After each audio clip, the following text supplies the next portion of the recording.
আসসালামু আলাইকুম। আজকে আমি তোমাদেরকে একটা বিশেষ টপিকসে কিছু টিপস দিতে আসছি বা ৫টা উপায় বলতে আসছি। সেটা হচ্ছে পড়াশোনায় কিভাবে তুমি মন বসাতে পারো। পড়াশোনায় মন বসানোর জন্য ৫টা উপায় বলে দেবো তোমাকে। ভিডিওটা অবশ্যই মনোযোগ সহকারে শুনবে। আমার চ্যানেলটাকে সাবস্ক্রাইব করে দেবে। আমার ভিডিওতে লাইক দিয়ে দেবে এবং আমার পাশে থাকবে। ধন্যবাদ। তো পড়াশোনায় মন বসানোর জন্য তোমাকে প্রথমেই যেটা করতে হবে সেটা হচ্ছে ছোট ছোট করে লক্ষ্য নির্ধারণ করতে হবে। দেখো, আমাদের এখন সেন্সটা, মাইন্ডটা এমন হয়ে গেছে যে আমরা মনে করো কি যে কোনো কিছু বড় দেখলে আমরা নিতে পারি না। যেমন বড় একটা প্যারাগ্রাফ, বড় একটা এসে, বড় একটা কম্পোজিশন যদি তুমি দেখো, ওরে বাবা এত বড় পারবো না, ভয় লেগে যায়। তো এখন কথা হচ্ছে যে সহজ করে নাও ব্যাপারটাকে, ছোট ছোট করে নাও। অল্প অল্প করে হচ্ছে তুমি ছোট ছোট করে এটাকে লক্ষ্য নির্ধারণ করতে পারো। পুরো একটা বড় চ্যাপ্টার শেষ না করে তুমি ভাগ ভাগ করে শেষ করো। মনে করো তুমি চিন্তা করলে আজকে আমি 2 দিনের ভিতরে একটা বিশাল অধ্যায় শেষ করে ফেলাবো, কিন্তু তুমি করলেও কিন্তু তোমার কোনো কাজে লাগলো না। তার থেকে তুমি 2 দিনের জায়গায় 4 দিন নাও, 4 দিনের জায়গায় 5 দিন নাও, কিন্তু ভাগ করে করে অল্প অল্প করে করো। প্রত্যেক দিন দেখবা খুব অল্প সময়ের ভিতরে তোমার পড়াটা কমপ্লিট হয়ে যাবে, পড়াটা মাথায় মনে থাকবে। এবং এই ছোট ছোট করে লক্ষ্য নির্ধারণ করা, এটাই হচ্ছে তোমার পড়াশোনা মনোযোগ বাড়ানোর জন্য প্রথম ধাপ। এরপরে আমি তোমাকে বলতে পারি পড়াশোনার জন্য না ভাই একটা বিশেষ পরিবেশ লাগে। এই যে এখন ভিডিও করতেছি, এখন রাত বাজে 3টা বাজতে 10 মিনিট বাকি। এত রাতে কেন করতেছি জানো? আশেপাশে কোলাহল নাই, কোনো গাড়ির সাউন্ড নাই, মানুষের আওয়াজ নাই। এই যে আমি আমার যে ক্রিয়েটিভিটির কাজটা, আমার খুব ভালো লাগে ভিডিও তৈরি করতে তোমাদের জন্য। সো এটা আমি করতেছি, আমার খুবই ভালো লাগতেছে। তো পড়াশোনার জন্য এরকম একটা নিরিবিলি পরিবেশের দরকার, যেখানে না তুমি পড়াশোনা করবে, তোমাকে ডিস্ট্রাক্ট করার কেউ নাই, আশেপাশে মানুষ চিল্লাপাল্লা করতেছে না, গাড়ির সাউন্ড তোমার মনোযোগটাকে সরিয়ে নিয়ে যাচ্ছে না। তো এরকম না একটা খুব সুন্দর পড়াশোনার পরিবেশ দরকার।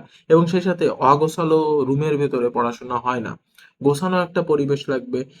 যেখানে তোমার সুন্দর খাট থাকতে পারে, পড়ার টেবিল থাকতে পারে, সুন্দর লাইট থাকতে পারে। অন্ধকারের ভিতরে ভাই পড়তে যেও না, খুব ভালো সুন্দর লাইটের ব্যবস্থা রেখো, নাহলে কিন্তু ঘুম এসে যাবে। তো এরকম একটা পরিবেশ তুমি অবশ্যই তৈরি করে নেবে। এরপরে মনে করো কি, সময়কে ভাগ করে করে নিয়ে পড়ো। সময়কে ভাগ করে করে নিয়ে পড়ো বলতে গেলে আমি এটাই বোঝাতে চাচ্ছি যে দেখো হয় কি যে আমরা টানা পড়তে থাকি। আসলে এটা আমাদের কথা না। আমার বাবা আমাকে কি বলতেন, বলতেন যে তুই কেমন পড়িস, মানে তোর পড়া আধা ঘন্টা পড়িস, আবার একটু উঠিস, 1 ঘন্টা পড়িস বা আবার একটু উঠিস। আমরা একটা 3-4 ঘন্টা পড়তাম। তো আমি এটা বলতে পারি এটা সম্পূর্ণ একটা ভুল লজিক। এটা ডক্টর নাবিল স্যারও বলছে। তো পড়াশোনার জন্য কি করা উচিত? তোমার ব্রেইনকে যদি তুমি সচল রাখতে চাও, তোমার মনোযোগটাকে যদি তুমি ধরে রাখতে চাও, তাহলে তুমি প্রতি আধা ঘন্টা পড়ো, 5টা মিনিট ব্রেক দাও। আধা ঘন্টা পড়ো, 5 মিনিট ব্রেক দাও। এভাবে পড়ো, দেখো পড়া মাথায় থাকবে। অথবা আধা ঘন্টা পড়ো, তুমি 5 মিনিট না, তুমি 7-8 মিনিট দাও, কিন্তু ওটাই দাও, ওই 7-8 মিনিট। এর বেশি দিতে যেও না যে আধা ঘন্টা পড়ছি আবার আধা ঘন্টা একটু জিরায় নিলাম। তাহলে কিন্তু পরবর্তীতে আর মনে হবে না যে আধা ঘন্টা পরে এসে আবার পড়তে বসি। সো সর্বোচ্চ হইলে 7 থেকে 8 মিনিট দাও আধা ঘন্টা পরে, বাট এর বেশি দিও না। 5 মিনিট দিলে খুবই ভালো হয়।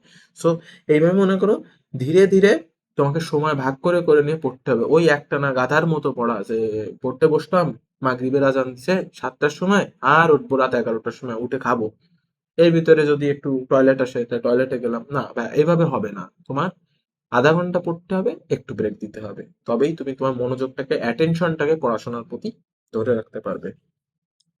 এরপরে মনে করো তোমার শরীর আর মনের যত্ন নিতে হবে ভাই। এটা খুবই প্রয়োজনীয় একটা ফ্যাক্ট। আজকালকার যুগে গার্লফ্রেন্ড বয়ফ্রেন্ড কার থাকে না বলো? এখন তুমি গার্লফ্রেন্ডের সাথে ঝগড়া করে আসো, পড়াশোনা করবা? যতই চেষ্টা করো ওই পড়াশোনা মাথায় ঢুকবে না, ওই পড়াশোনা মাথায় যাবে না। এই জন্য আহ নিজের শরীর আর মনের যত্ন নিতে হবে। তোমার গায়ে 100, 2, 3 জ্বর, তুমি কি পড়তে পারবা? অবশ্যই পারবা না।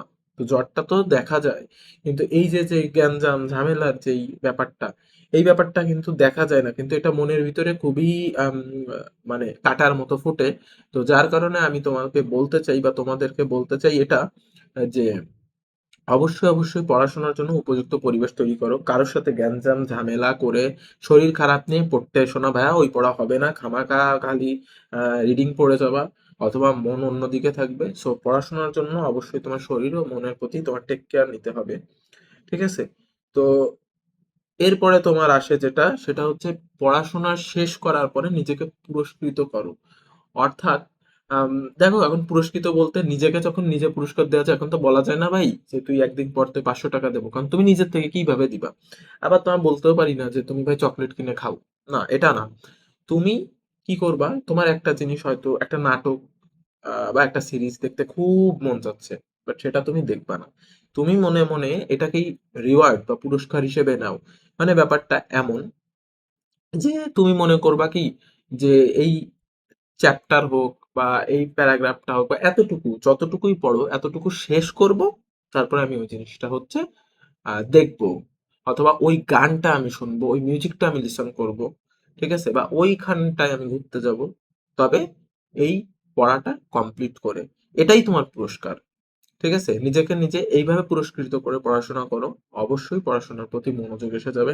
ভুলেও আগের থেকে করা যাবে না। আগে পড়াশোনা করে তারপর ওই কাজটা করতে হবে। বিকজ ওটাই তোমার পুরস্কার। আমি যদি এখন বলি ভাই তুমি চকলেট কিনে খেও, এই চকলেট কিনে খাওয়ার বয়স কি তোমার আমার আছে? নাই। তো এটা পুরস্কার। এইভাবে মাথায় রাখো। এই 5টা পয়েন্ট আমি তোমাকে বলে দিলাম। এতটুকু এপ্লাই করার চেষ্টা করো। মানুষ অভ্যাসের দাস, একবারে হবে না। অন্তত 15 থেকে 30 দিন করো, অভ্যাস হয়ে যাবে। এবং তারপরে তোমাদের যদি রেজাল্ট ভালো হয়, মানে এই পড়াশোনা কেন্দ্রিক মনোযোগ বাড়ানোর যে ব্যাপারটা বললাম, যদি বাড়ে, এই রেজাল্টটা পেয়ে থাকো, অবশ্যই আমাকে জানিও। কজ আমি তোমাদের জন্য অনেক গবেষণা করে ভিডিও করি। আমার ভালোও লাগে।